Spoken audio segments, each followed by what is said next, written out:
Salut Pascal! Salut Martine, Comment ça va aujourd'hui? ça va super bien toi? Super, merci.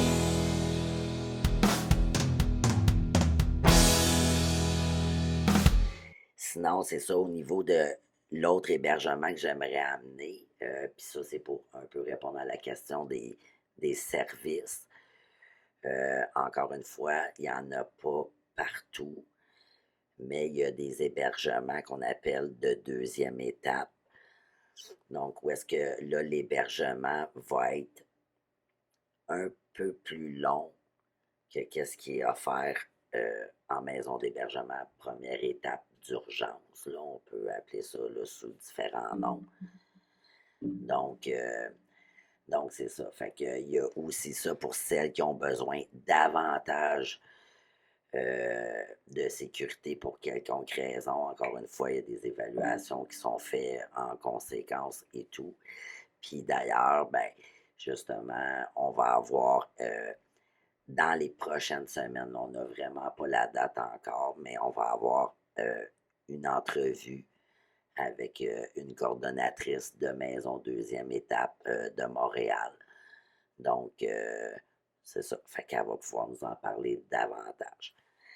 Donc, à partir de là, ben, ça m'amène la question justement de la durée des séjours, que ce soit deuxième étape ou première étape.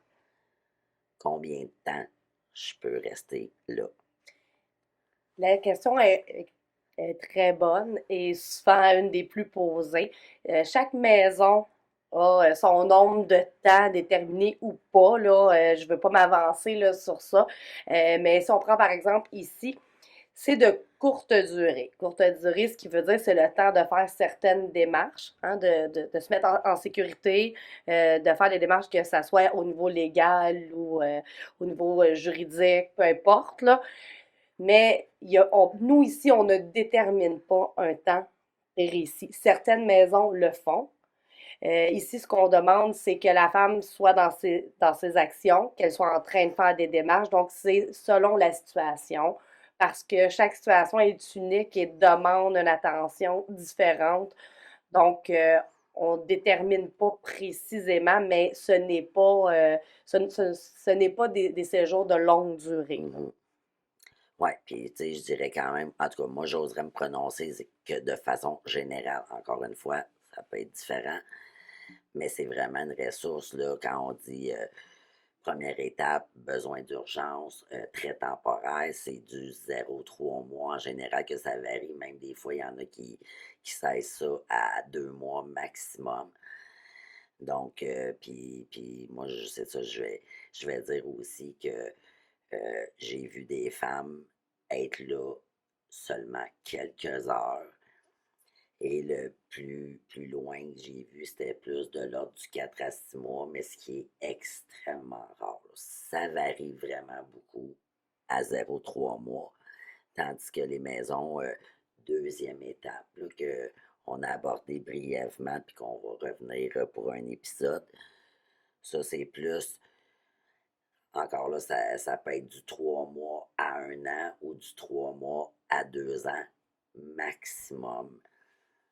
Fait que chaque maison a ses critères, mais c'est juste pour vous donner au moins un petit aperçu de à peu près. OK. Puis si c'est pour une maman avec ses enfants, puis qui veut venir en hébergement, évidemment, ça peut susciter des inquiétudes. Donc, comment ça fonctionne justement pour eux? Oui.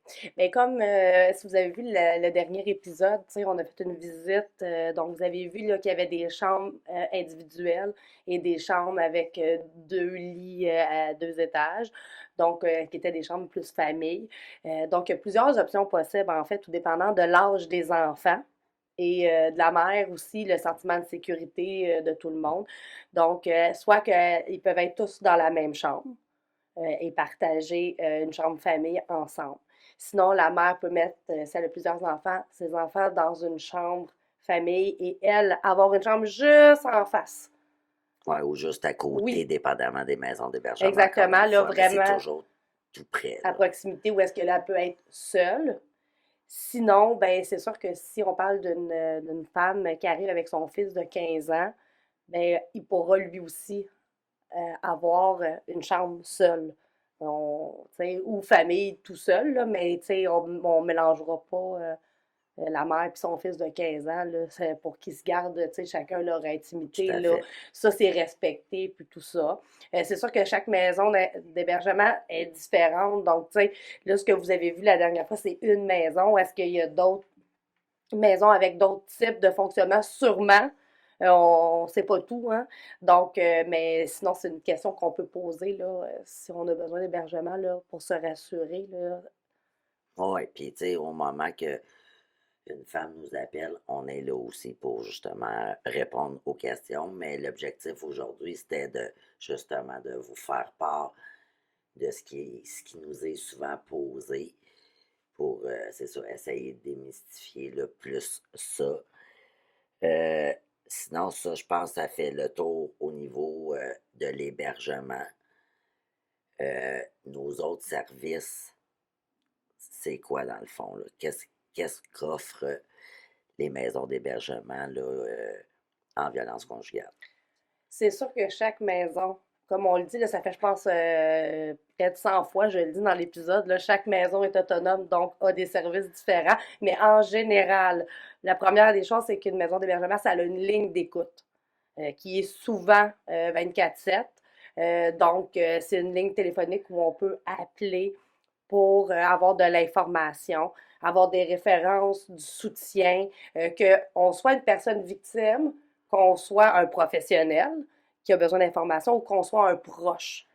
C'est pas juste réservé aux personnes qui vivent de la violence, là, c'est pour tout le monde de la société qui a besoin d'informations, de soutien.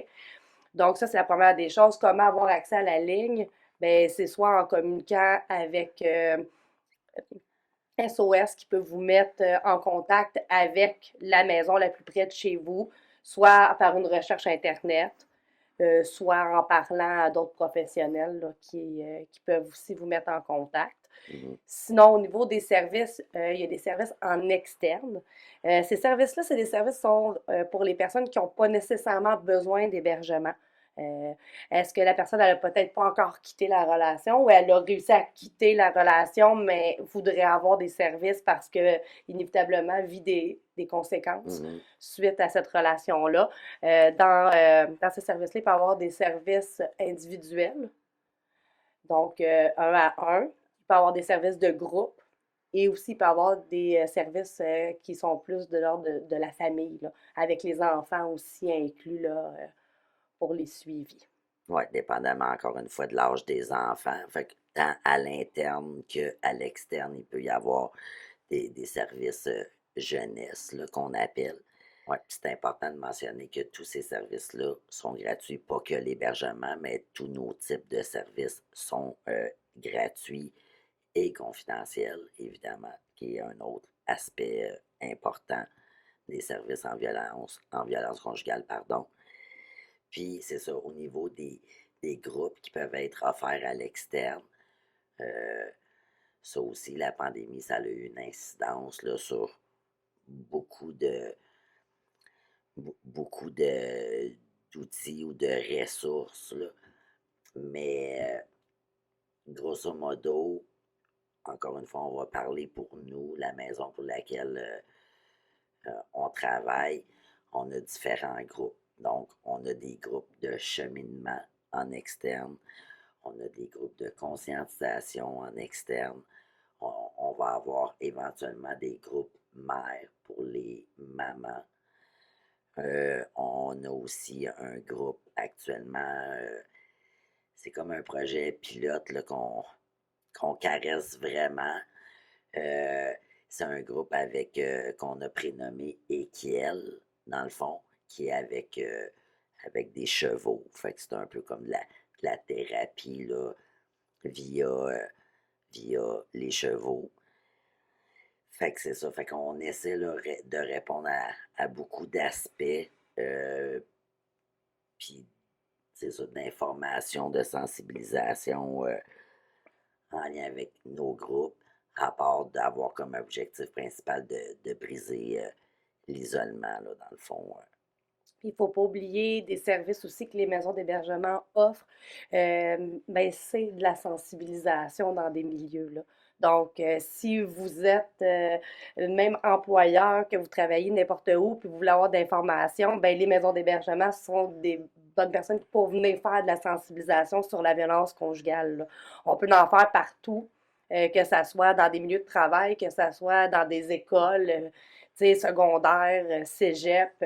C'est toutes des choses que les maisons d'hébergement en font. Ouais, vraiment, ça fait partie justement aussi de la mission et de nos objectifs aussi. À la limite, j'entrerais même notre podcast dans cette catégorie-là. Là. Tu sais, le but, c'est de vous informer, sensibiliser, donc pour que la population, de façon générale, ait davantage accès euh, à ce type d'informations-là et se mobilise également davantage là, pour contrer la problématique sociale de la violence, là, qui est, c'est ça, notre... Notre cheval de Ouais, bataille, ben c'est c'est ça qui ça. m'est venu en tête, là. Oui, c'est ça.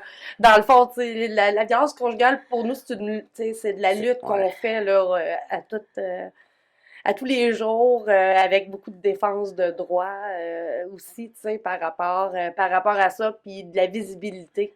C'est ce qu'on a de besoin que, pour pouvoir toucher tout le monde. Puis, ouais, puis tu sais, l'épisode d'aujourd'hui, oui, c'est suite à des questions, mais c'est ça, souvent, personnellement, je l'ai entendu, ça, tu sais, que on savait pas que ça existait, les maisons d'hébergement, tu sais. Bon, oui, ça se sait de plus en plus, mais c'est encore très peu mhm.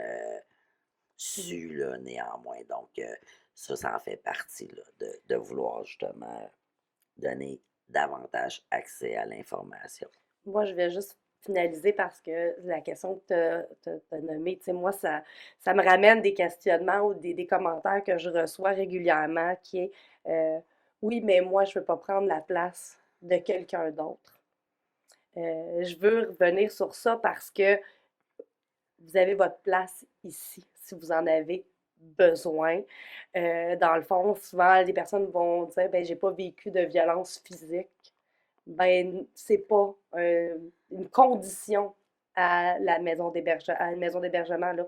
Toutes les formes de violence, c'est de la violence et quand on doit sortir d'une relation, on a sa place en maison d'hébergement. Donc, de ne pas penser que c'est réservé uniquement aux personnes qui vivent de la violence physique.